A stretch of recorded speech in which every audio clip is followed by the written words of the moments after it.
आप देख रहे हैं लाइव इंडिया हर पल।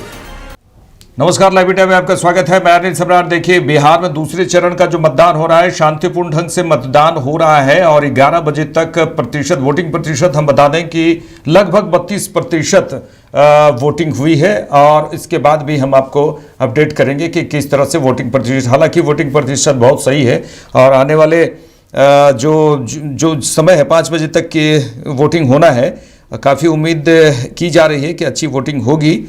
और कई दिग्गजों की बात करें तो भविष्य जो है उनका दांव पर है और इस बार मतदान जो है पूरी तरह से मतदाता में जो जागरूकता है वो दिख रही है कि पहला चरण जो हुआ उसमें भी साफ दिख रहा था कि किस तरह से मतदान हुए हैं। 65% मतदान बहुत ही अच्छे हुए हैं और इस बार भी तस्वीरों के माध्यम से हम लगातार आपको दिखा रहे हैं कि स्त्री पुरुष बुजुर्ग जो हैं वो लाइन पर लगकर अपने मतदान देने का जो है इंतज़ार कर रहे हैं।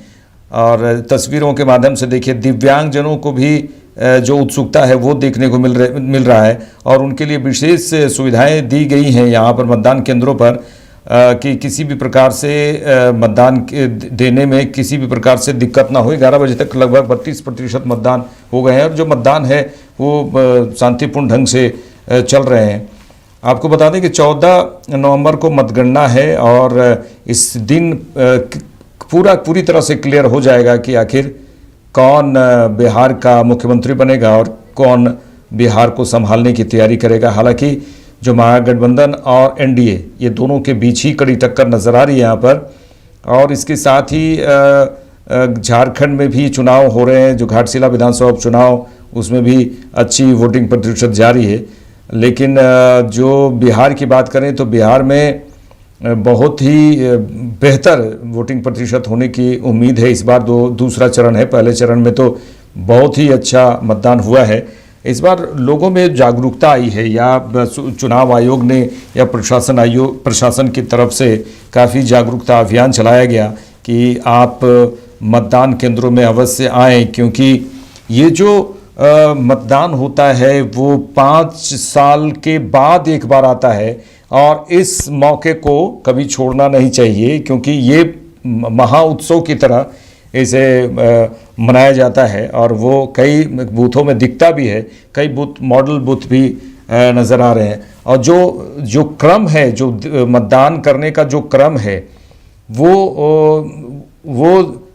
अद्भुत लगता है। वो बहुत ही अच्छा नज़ारा लगता है वहाँ देखने पर, जब सभी अपने अपने लाइन पर खड़े हैं। सुबह 7 बजे से ही खड़े हैं कि जैसे 7 बजे हैं और उसके बाद मतदान शुरू हुआ है। और मतदान कर्मियों को तो पहले ही पहुंचना पड़ता है और मतदाता भी पहले ही पहुंच जाते हैं। 7 बजे से पहले ही लंबी लाइनें कतार लगी हुई रहती हैं। जो उत्साह होता है वो देखते ही बनता है।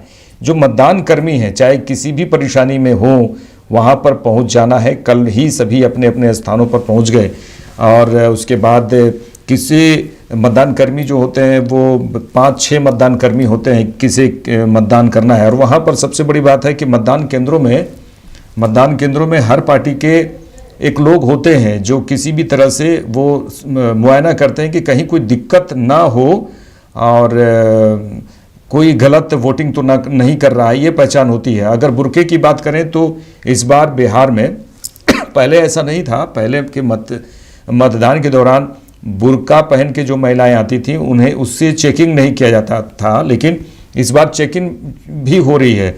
वहाँ पर बैठे जो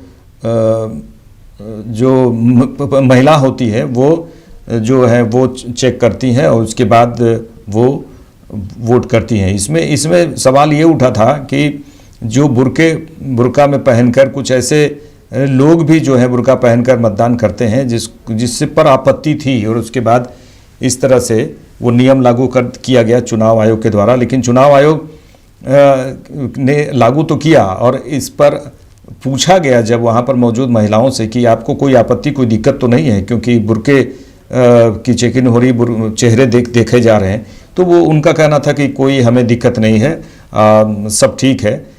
तो भले ही ये कुछ विवाद वाले जो बात होती है, चाहे विपक्ष इस पर सवाल उठाए, लेकिन महिला मतदाताओं को जो बुर्के में हैं उन्हें कोई दिक्कत नहीं है। ये जो अब तस्वीरें आप देख रहे हैं, दूसरे चरण का मतदान हो रहा है और भारी संख्या में लोगों की मौजूदगी है। इस बार बढ़िया और बेहतर प्रतिशत होने की भी उम्मीद है। हम बयान भी सुना रहे, लगातार आपको सुना रहे और अपडेट भी दे रहे हैं कि किस तरह से मतदान हो रहे हैं। हम कुछ लोगों के बयान भी हम सुनाएंगे और बाइट भी सुनाएंगे किस तरह से उनका क्या कुछ कह रहे हैं दूसरे चरण में। स्लो वोटिंग नहीं हो रही है। बिहार के मतदाताओं ने दिखाया है पहले चरण में आजादी के बाद सबसे ज्यादा वोट पड़ा है और आज जो इलेक्शन कमीशन का अभी तक का आंकड़ा आया है पहले चरण से भी ज्यादा वोट पड़ रहा है। पहले घंटे में पिछले बार के से करीब 1.5% ज्यादा मतदान हो रहा है और मेरा यकीन है कि आज 65% से ज्यादा लोग वोट करेंगे।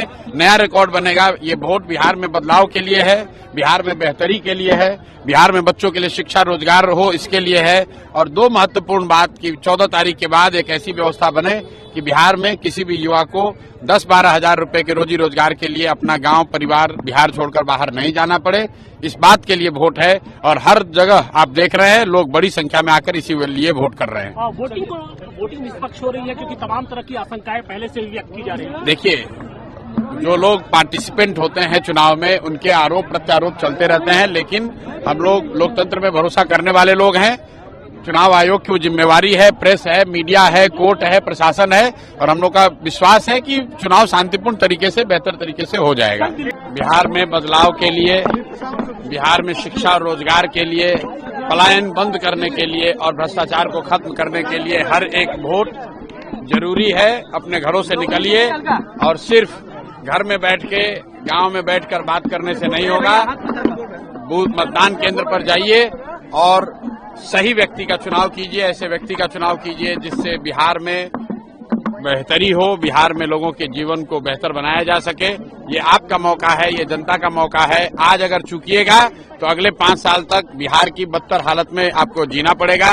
बिहार के भ्रष्टाचार से आपको जूझना पड़ेगा। आपके बच्चों के लिए पढ़ाई नहीं होगी, रोजगार नहीं होगा। तो अगर इन चीजों से आप परेशान हैं, इनमें बदलाव लाना चाहते हैं तो आज आपका वक्त है, जाइए और सही व्यक्ति का चुनाव कीजिए। देखिए, पहले तो मैं आपके माध्यम से अपील करूंगा कि मतदान में अधिक से अधिक भाग लेना चाहिए। ये लोकतंत्र का ये उत्सव है, ऐसा हम मानते हैं, मतदान का दिन। दूसरा, आपको भी जानकारी है कि पहला चरण का जो चुनाव हुआ उसमें वोटिंग परसेंटेज बढ़ी। आज दूसरे चरण का चुनाव है, आज भी उत्साह है और जो विकास और सुशासन 2 मुद्दे बने थे उसके आधार पर हमें पूरा विश्वास भी है कि बिहार की जनता एनडीए का शासन वापस लाएगी। लेकिन सर, जिस तरीके से वोट चोरी के आरोप लगे लगातार, अभी पिछले दिनों भी राहुल गांधी गए हुए थे, ये कहा कि वोट चोरी हुई है, आप लोग ध्यान दीजिए, संविधान पर हमला हुआ है, इस तरीके की जो बातें वहां पर कही गई हैं। क्या आपको लगता है कि इन सब का असर ये दूसरे चरण के मतदान में या ओवरऑल रिजल्ट पर पड़ेगा? देखिए, वो झूठ बोलते हैं और भाग जाते हैं। उनकी ये स्ट्रेटेजी का पार्ट है, भ्रम फैलाओ और भाग जाओ। ये बताइए, एसआईआर क्या कांग्रेस के जमाने में नहीं हुई? मतदाता सूची साफ सुथरी होनी चाहिए, ये प्रयास चुनाव आयोग का रहता है। उन्होंने बिहार में भी प्रयास किया, 12 अन्य राज्यों में भी एसआईआर की प्रक्रिया शुरू करने जा रहे हैं। इसमें जो वो आरोप लगा रहे हैं वो बिल्कुल ही निराधार है। नहीं, बिल्कुल ये बढ़ता हुआ प्रतिशत स्पष्ट करता है बढ़ती हुई जागरूकता को, और जिस तरीके से बिहार के लोग जागरूक होकर अपना मतदान का सदुपयोग कर रहे हैं, मतदान करने का काम कर रहे हैं, ये एक बेहतर बिहार और विकसित बिहार की नींव को रखने का काम कर रहा है। और मैं इसके लिए इलेक्शन कमीशन का, जिला प्रशासन का, सभी मीडिया के साथियों का, एनडीए के एक कार्यकर्ताओं का, सबका धन्यवाद और आभार व्यक्त करता हूं कि सबके सामूहिक प्रयास से प्रथम चरण का भी शांतिपूर्ण ढंग से चुनाव हुआ और दूसरे चरण का चुनाव भी जो है वो पूरे शांतिपूर्ण ढंग से हो रहा है। जी, आज हम लोगों ने मतदान किया और मतदान बिहार के बेहतरी के लिए, विकसित बिहार के लिए और लगातार हो रहे बिहार में विकास को देखते हुए हम और हमारे पूरे परिवार ने आज यहाँ अपने मतदान को देने का काम किया। जिस तरह से बिहार में आज दूसरे चरण के चुनाव से पहले जिस तरह दिल्ली में जो घटना घटी है, ब्लास्ट हुआ है, उसको देखते हुए चारों तरफ सील नेपाल बॉर्डर भी सील कर दिया गया, बिहार में भी लगातार सुरक्षा और मुस्तैद कर दी गई है। क्या कहना चाहेंगे इस तरह की ये घटना? ये बहुत दुखद घटना है। जिन भी लोगों ने अपने परिवार को खोया है उनको हम लोग सब पूरा देश आज उनके साथ खड़ा है, और जितने लोग घायल हैं वो जल्द से जल्द स्वस्थ हो। हम लोग सब भगवान से ये प्रार्थना करते हैं, ये कामना करते हैं। और जो भी लोग इसमें शामिल हैं, कुछ ही मिनटों के बाद देश के गृह मंत्री वहां पहुंचे हैं। 10 मिनटों के अंदर NIA वहां पहुंची है, तमाम जांच एजेंसियां वहां पहुंची है और तमाम चीजों पर काम शुरू हो चुका है। ये बदलता हुआ भारत है, चाहे वो पुलवामा का अटैक हुआ हो, चाहे उसके पहले जो भी आतंकवादी घटनाएं हुई हों। अगर किसी भी रूप में अगर ये आतंकवादी घटना होंगी तो ये नरेंद्र मोदी जी की सरकार है, गृह मंत्री अमित शाह जी की ये सरकार है। घर घुस के पहले भी इलाज किया गया था। समय आएगा, सारी चीजें पुख्ता होंगी जांच के बाद, तो ठीक उसी तरीके का परिणाम फिर देखने को मिलेगा। मतदाताओं को क्या कहना चाहेंगे? शांतिपूर्ण तरीके से वोट मतदान हो? नहीं, बिल्कुल सभी लोगों से यही अपील करूंगा और पहली बार के मतदाता युवा साथियों से भी यही अपील करूंगा कि अपनी भागीदारी इस महापर्व में सुनिश्चित करें और अपने मतदान का उपयोग कर बेहतर बिहार के लिए, बेहतर अपने क्षेत्र के लिए, अपने क्षेत्र के विकास के लिए, क्योंकि ये मतदान आप आने वाले 5 साल को अपने तय करते हैं, तो बेहतर विकास, बेहतर अपने क्षेत्र के विकास के लिए अपने मतदान का सदुपयोग जरूर करें। क्या लग रहा है इस बार रिकॉर्ड मार्जिन से जिस तरह से आप लोग NDA सत्ता में सरकार बना रही है? इसमें कहीं कोई दो मत नहीं। यदि विकास के मुद्दे पर हम लोग चुनाव लड़ रहे हैं तो 100% और जिस तरीके से महिलाओं की भागीदारी बढ़ चढ़कर देखी जा रही है, यह स्पष्ट कर रहा है कि माननीय हमारे देश के यशस्वी प्रधानमंत्री और मुख्यमंत्री जी ने जिस तरीके से स्वरोजगार योजना के तहत महिलाओं को मजबूत करने का काम किया,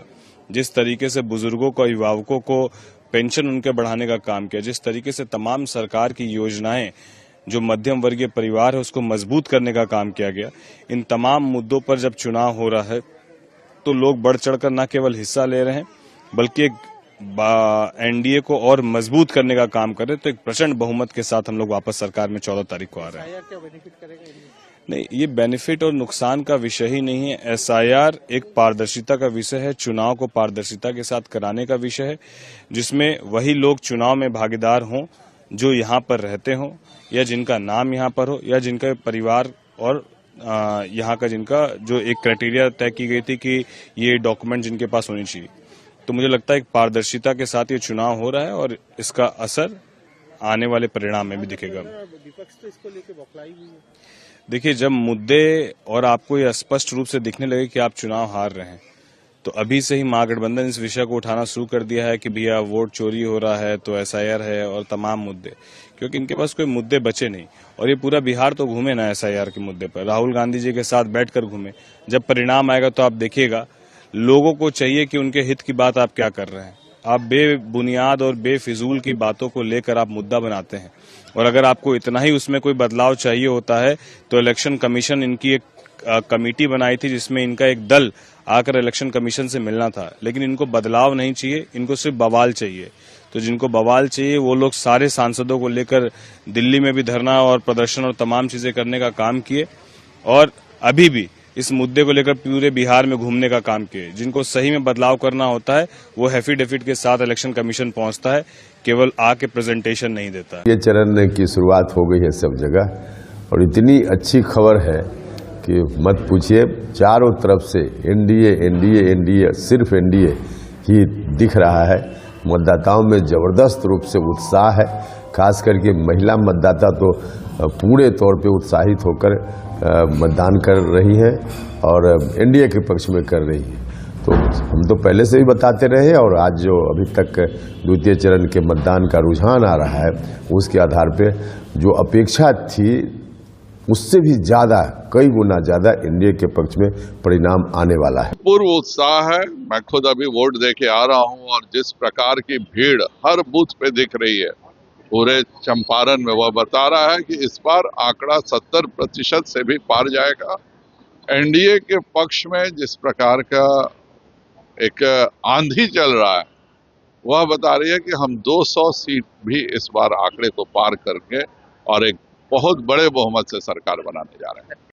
देखिए, आप तो दिख रहे हैं, अब तो देखने की चीज है। जो पूरी तैयारी थी वो तैयारी मुकम्मल ग्राउंड पे दिख रही है। चप्पे चप्पे पे पुलिस की निगरानी है। जो दियारा क्षेत्र है वहां पे हमारा स्वारोही दस्ता पेट्रोलिंग कर रहा है। जो जंगल क्षेत्र है वहां पे सीएपीएफ का, एसटीएफ के जवान लगातार हरनिश रात भर चेक किए हैं, अभी भी सब लगे हुए हैं। और मतदान केंद्रों पर सीएपीएफ का बल सब जगह तैनात है। उसके अलावा पूरे क्षेत्र में पेट्रोलिंग करने के लिए हमारे सभी पदाधिकारी लगे हुए हैं, थानाध्यक्ष से लेकर के, और सभी लगे हुए हैं। इसलिए अपेक्षा है कि शांतिपूर्ण मतदान होगा और मतदाता भयमुक्त होकर के शांतिपूर्ण ढंग से अपने मताधिकार का प्रयोग कर पाएंगे। क्योंकि सर पिछले बार हल्की फल्की कहीं सर ये सूचनाएं मिली थी, कहीं हल्की फल्की झड़प उड़प भी हुई थी, उसको लेकर भी सर इस बार और अलर्ट है? नहीं, इस बार और जो पहले चरण में जो कई जगह कुछ कैंडिडेट्स आमने सामने आ गए थे, कुछ झड़प हो गया था, तो इस बार हम लोगों ने प्रयास किया है कि उस प्रकार की घटनाएं न हो, सघन पेट्रोलिंग हो। जो 163 बीएनएसएस का जो रेगुलेटरी ऑर्डर है, prohibitory order district magistrate SDO द्वारा निर्गत किया गया है, उसको अक्षरशः प्रवृत्त किया जाए, एनफोर्स किया जाए। तो सभी पदाधिकारी, सभी मजिस्ट्रेट्स, दंडाधिकारी सभी लगे हुए हैं अपने अपने कर्तव्य पर और अपेक्षा है कि शांतिपूर्ण ढंग से आज का मतदान संपन्न होगा। कल सर जिस तरीके से दिल्ली में जो ब्लास्ट हुआ है, उसके बाद सर बिहार क्योंकि आज चुनाव है तो उसको लेकर किस तरह अलर्ट किया गया है? देखिए, बिहार में चूंकि चुनाव है और चुनाव को लेकर के राज्य वैसे भी काफी संवेदनशील रहा है और परसों संध्या तक बिहार में वीवीआईपीज का लगातार मूवमेंट हुआ है प्रचार के दौरान, इसलिए भी बिहार काफी संवेदनशील रहा है। और कल की घटना के बाद पूरे बिहार में चौकसी बढ़ती जा रही है। रात्रि के दौरान प्रथम चरण के जिले जहां पे चुनाव संपन्न हो गए, वहां के भी प्रत्येक थानाध्यक्ष से लेकर के और प्रत्येक पदाधिकारी गश्त किया है, चेकिंग किया है। Lodge, hostel, railway station, bus stand, metro, जितने भी तंग जगह है, मार्केट प्लेसेस वगैरह सबकी चेकिंग की गई है। तो पूरी चौकसी बढ़ती जा रही है। और मैं स्वयं कल रात्रि में करीब 3 घंटे पूरे पटना के एक एक इलाके से भ्रमण किया और वहां पे चेक किया कि हमारी पुलिस किस तरीके से क्रियाशील है। तो पूरा अलर्ट है पुलिस। जो दिल्ली में घटना हुई है, उस घटना के परिप्रेक्ष्य में पुलिस पूरी क्रियाशील है और किसी प्रकार की इस घटना न हो, उपद्रवी घटना न हो, आतंकवादी घटना न हो, आपराधिक घटना भी न हो, यह पुलिस का प्रयास है। निश्चित रूप से बिहार के विकास के लिए, बेतिया के विकास के लिए बेतिया की जनता से मेरी अपील है कि विकासशील लोगों को आप वोट दीजिए। यहाँ विकास 20 वर्षों से चल रहा है, सुख और शांति चल रही है। यहाँ जंगल राज नहीं चाहिए, यहाँ मंगल राज चाहिए। देखिए, ई रिक्शा से ये है कि देश का जो अर्थव्यवस्था है डीजल पेट्रोल पर डिपेंड है और डीजल पेट्रोल जब महंगे हो रहे हैं तो देश की अर्थव्यवस्था चरमरा रही है। तो ई रिक्शा से आने का मतलब है कि सभी लोग गाड़ी यूज करते हैं।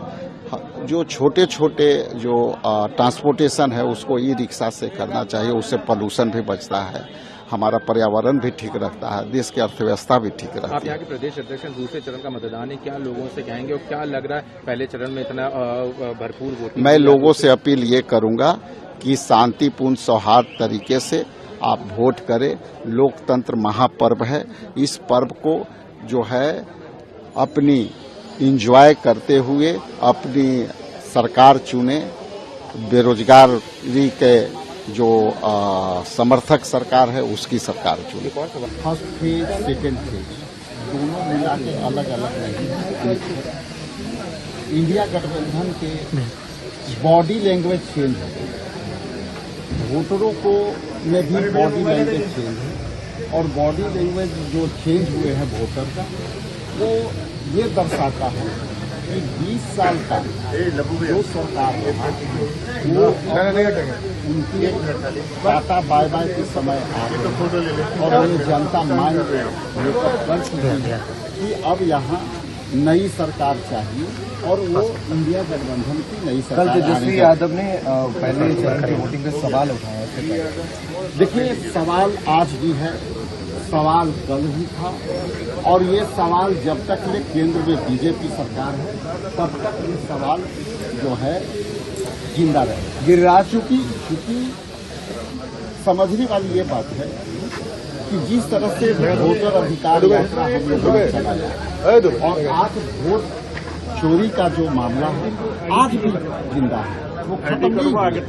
इसलिए अभी हमारे ही क्षेत्र में एक काले रंग के अनवांटेड स्कॉर्पियो घूम रही है टेल नंबर। अब वो कौन सा स्कॉर्पियो है हम लोग केस कर रहे हैं, प्रशासन को भी इसकी सूचना दे चुके हैं। इसी तरह से अनवांटेड कई गाड़ियां अलग अलग विधानसभा में घूम रही है। हालांकि हमने अपने जो है कार्यकर्ता वॉलंटियर को कहा है, लेकिन इस तरह की आखिर यदि ये सच्चाई है या अफवाह है, आखिर ऐसे बातें आप क्यों रहे, कहीं न कहीं ये बात सच्चाई है। इसलिए मैं आपके सभी चैनलों के माध्यम से अपनी लोकप्रिय बिहार के तमाम जनता को कहता हूँ, सजगता से चेत करके सावधानी से अपना